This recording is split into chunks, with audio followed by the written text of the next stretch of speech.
Fala galera, eu sou o Góis Murdock. Sou o John Holland. E esse é mais um Quadrinhos Indicam. Estamos aqui para falar de um quadrinho recente no Brasil, quadrinho nacional, sobre um dos escritores mais junkies que já existiram.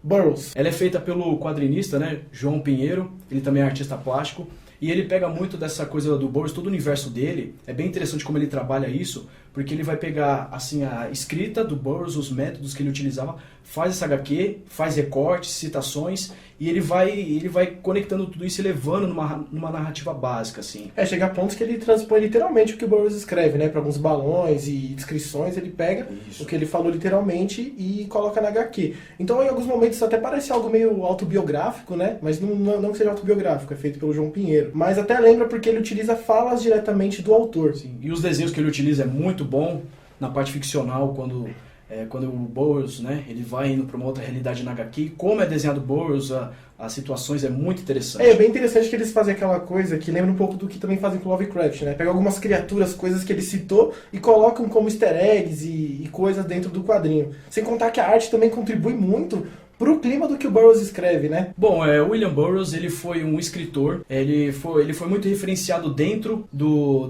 movimento do beatnik, entendeu? Muitas vezes não sendo tão relacionado assim, muitas pessoas tendem a dizer que ele não fez parte desse movimento e tal. Mas ele foi uma grande influência. Sim, ele tem um jeito muito próprio de escrever, ele fala de certos acontecimentos assim, políticos, coisas fora da realidade, assim, mexe muito com a linguagem de uma forma muito interessante. Inclusive ele tem um aspecto muito legal sobre a linguagem, que ele fala que a linguagem é um vírus. E a partir disso ele começa a descrever várias situações como o modo como nós percebemos a realidade, ela é feita através da linguagem. Ele trabalha muito disso na literatura dele. Inclusive é uma coisa que influencia muito, né? Escritores de HQs como Alan Moore, Grant Morrison, pela Warren questão Ellis. da linguagem que eles citam ele, né?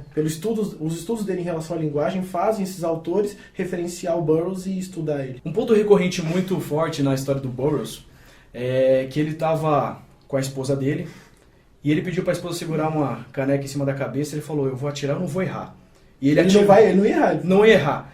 E ele atirou, só que ele errou. E a esposa dele morreu. Tem isso na HQ, é documentado isso, tudo certinho. E só que a questão é que o William Burroughs também admitiu em entrevistas que se não fosse isso, provavelmente ele talvez não teria sido um escritor. E na HQ do João Pinheiro, isso é abordado de uma forma tão interessante, tão legal, que você começa a pensar as reações que isso pode acontecer, deixa você assim meio... E uma coisa que eu acho interessante é que no final da HQ ele pega textos, traduz, né, e deixa no final do quadrinho. Tanto que ele cita vários estudos, como aquela questão dos Illuminati, né, que ele fala que não é interessante para os dominadores matar os dominantes, essas teorias da conspiração. Ele fala, se matar os dominados, o que a classe dominante vai fazer? O que os caras têm que fazer? Então eles têm vários estudos ainda no final da HQ que contribuem pra caramba na pesquisa e deixam o quadrinho muito mais rico. Bom, a narrativa da HQ, ela vai se passando, como eu tinha citado, em alguns recortes de narrativas de obras do Burroughs, algumas obras muito famosas dele. Aí o que ocorre no caso? Acontece esse fato da esposa do Burroughs e ele sofre com isso, ele se sente muito mal e ele vai no médico. O médico ele fala que ele está sofrendo de uma disfunção simbólica. E para isso, porque ele fala que ele está possuído por uma entidade e ele está com essa disfunção simbólica. Então, no caso, ele tem que escrever para ver se tira essa coisa dele, para ver se ele melhora. É aí que vai aflorando o lado escritor dele, entendeu? E que vai aflorando muito bem, por sinal. A partir daí que a HQ se desenvolve e vai levando todos os... E aí a narrativa vai seguindo, aparecem alguns personagens fora da nossa realidade comum, que é muito conhecido. Pra quem lê as obras do Burroughs, né? Os Moniros, sei lá como é que fala. Bem complicado. E aí ele vai citando essa entidade que vem, vai falando pra ele que ele é um agente, né? Porque no caso, na história, não é o Burroughs em si, é o agente Lee, que é um alter ego do Burroughs. E esse agente Lee, ele transita entre a realidade dele e a interzona. A interzona seria como podemos definir assim, como uma imatéria. Pra quem leu Prometeia, pra quem leu Prometeia vai ficar melhor de entender. É uma realidade fora da nossa, na qual, assim, a partir da linguagem, tudo tem um sentido muito diferente. É como se fosse um espaço não alocado no universo em que as ideias, os pensamentos têm significados. Exato.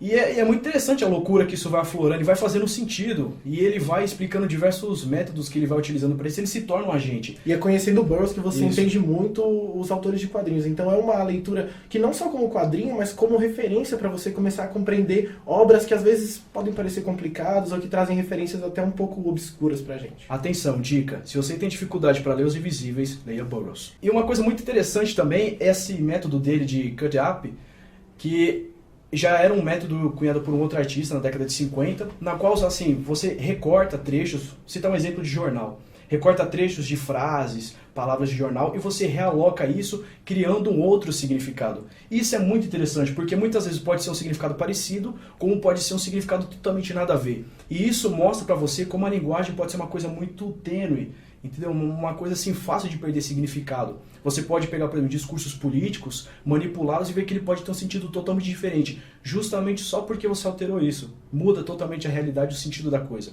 E o Burroughs vai usar muito disso na literatura dele, porque vai enriquecer muito mais seu trabalho e ele acaba se tornando um escritor diferente dos outros. Então é isso, vale a pena a leitura de Burroughs, feita pelo João Pinheiro, uma obra magistral, assim, o jeito como é levada a narrativa, os desenhos. Quadrinho nacional. Quadrinho nacional, uma obra-prima no nosso cenário brasileiro, vale a pena ser lido, principalmente se você gosta disso e quiser também conhecer o universo do Burroughs, porque isso é muito bem sintetizado e levado na história.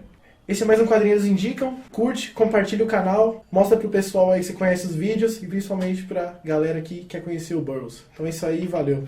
Até mais.